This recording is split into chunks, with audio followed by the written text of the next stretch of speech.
दोस्तों, आज हम सबसे पहले बात करेंगे जियो न्यूज पर 15 दिन की पाबंदी के बारे में कि आखिर ऐसा क्या हुआ, गलती कहां हुई और इससे पूरे मीडिया के लिए क्या सबक निकलता है। दूसरे नंबर पर आजाद कश्मीर की सूरत हाल का जायजा लेंगे कि वहां पर जारी एहतजाज किस डायरेक्शन की तरफ बढ़ रहा है, क्या मामलात अभी भी डायलॉग से हल हो सकते हैं या हालात पॉइंट ऑफ नो रिटर्न की तरफ जा रहे हैं। और आखिर में कराची में रेंजर्स हेडक्वार्टर्स पर हमले के बाद पाकिस्तान की सिक्योरिटी, स्टेबिलिटी और इमेज पर इसके मुमकिन असरात पर गुफ्तगू करेंगे। पाकिस्तान के सबसे बड़े न्यूज चैनल जियो न्यूज पर 15 दिन की पाबंदी।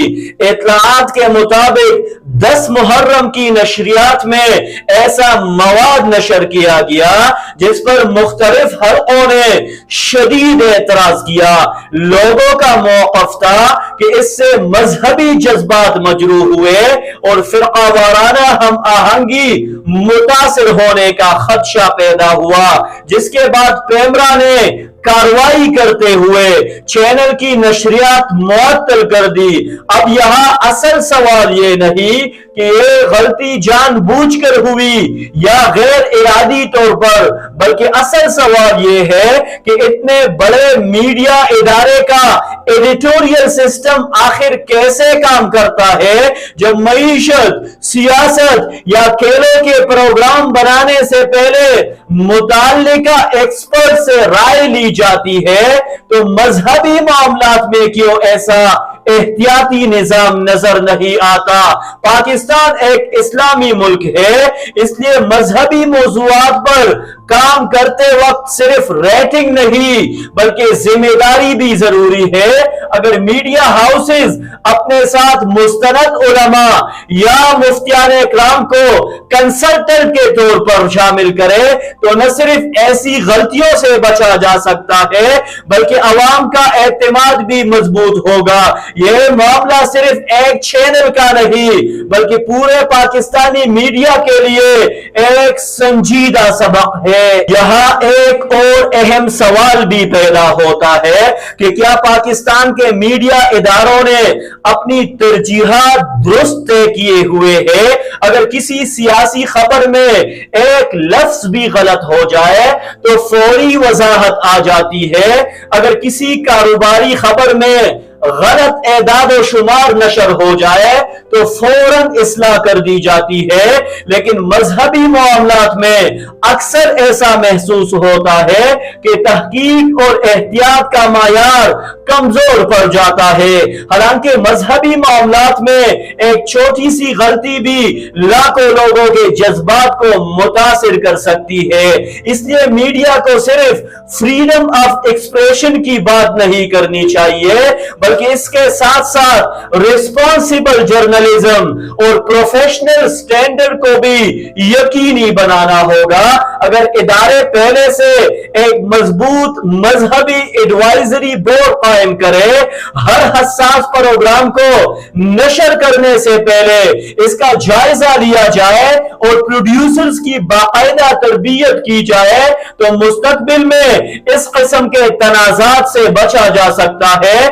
मीडिया रियासत का एक अहम सुतून है और जितना बड़ा इदारा होगा इतनी ही ज्यादा इस पर जिम्मेदारी भी आयद होगी। अब आते हैं आजाद कश्मीर की तरफ, जहां कई हफ्तों से जारी एहतजाज के बारे में मुख्तलिफ खबरें सामने आ रही है। अगरचे कुछ मीडिया रिपोर्ट्स में कहा गया कि हालात मामूल पर आ रहे हैं, लेकिन जमीनी हकायक ये बताते हैं कि बहुत से इलाकों में लोग आज भी अपने डिमांड्स पर कायम है। यहां सबसे अहम सवाल यह है कि क्या अवामी आवाज को सिर्फ वक्ती इक़दामात से खामोश किया जा सकता है या मुस्तकिल सलूशन, मुज़ाकरात और एतमाद साजी भी जरूरी है। अगर लोगों को यह एहसास हो کہ ان کے مسائل سنے جا رہے ہیں اور ان کے تحفظات کو سنجیدگی سے لیا جا رہا ہے تو کشیدگی خود بخود کم ہوگی، لیکن اگر شکایات کو مسلسل نظر انداز کیا جائے تو حالات مزید خراب ہونے کا خدشہ پیدا ہوتا ہے۔ حکومتوں کی اصل ذمہ داری صرف امن برقرار رکھنا نہیں بلکہ عوام کا اعتماد جیتنا بھی ہوتی ہے۔ یہی لیڈرشپ، اچھی گورننس اور مضبوط پالیسی کا تقاضا ہے۔ اگر ہم دنیا کی تاریخ دیکھیں تو تقریباً ہر وہ مسئلہ جو عوامی مطالبات سے جڑا ہوتا ہے وہ آخرکار مذاکرات، سیاسی حکمت عملی اور اعتماد سازی کے ذریعے ہی حل ہوا۔ صرف طاقت کے استعمال سے وقتی خاموشی تو پیدا کی جا سکتی ہے لیکن مستقل استحکام پیدا نہیں ہو سکتا۔ آزاد کشمیر پاکستان کے لیے صرف ایک جغرافیائی حصہ نہیں بلکہ ایک حساس سیاسی اور قومی مسئلہ بھی ہے۔ اس لیے یہاں پیدا ہونے والی ہر بے چینی کو سنجیدگی سے لینا ضروری ہے۔ حکومت کو چاہیے کہ وہ تمام متعلقہ فریقوں کے ساتھ ڈائلاگ شروع کرے، لوگوں کے معاشی اور انتظامی مسائل کو ترجیحی بنیادوں پر حل کرے اور ایسا روڈ میپ دے جس سے عوام کو یقین ہو کہ ان کی آواز سنی جا رہی ہے۔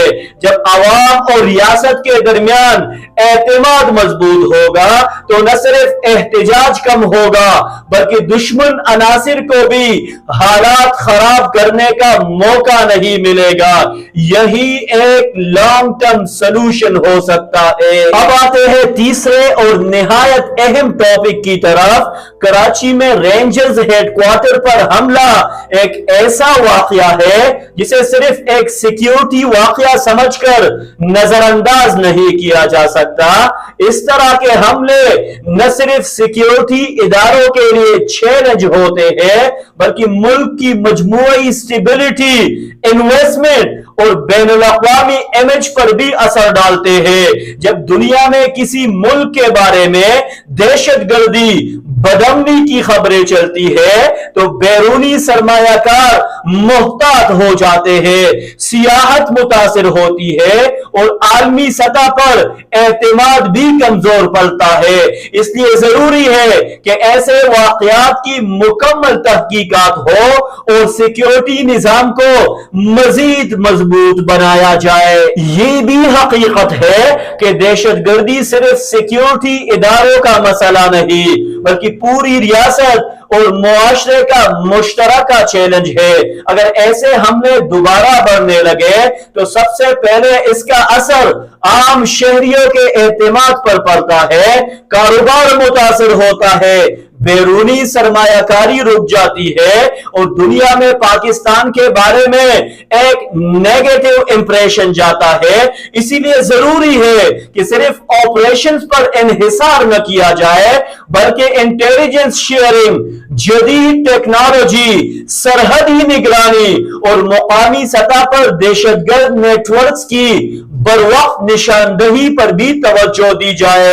اس کے ساتھ ساتھ قومی اتحاد بھی انتہائی ضروری ہے کیونکہ دہشت گردی کسی ایک جماعت، ایک ادارے یا ایک صوبے کا مسئلہ نہیں بلکہ پورے پاکستان کا مسئلہ ہے۔ جب ریاست، ادارے اور عوام ایک صفحے پر ہوں گے تو دہشت گردی کے خلاف کامیابی کے امکانات بھی زیادہ مضبوط ہوں گے اور یہی پاکستان کے محفوظ اور مستحکم مستقبل کی ضمانت ہے۔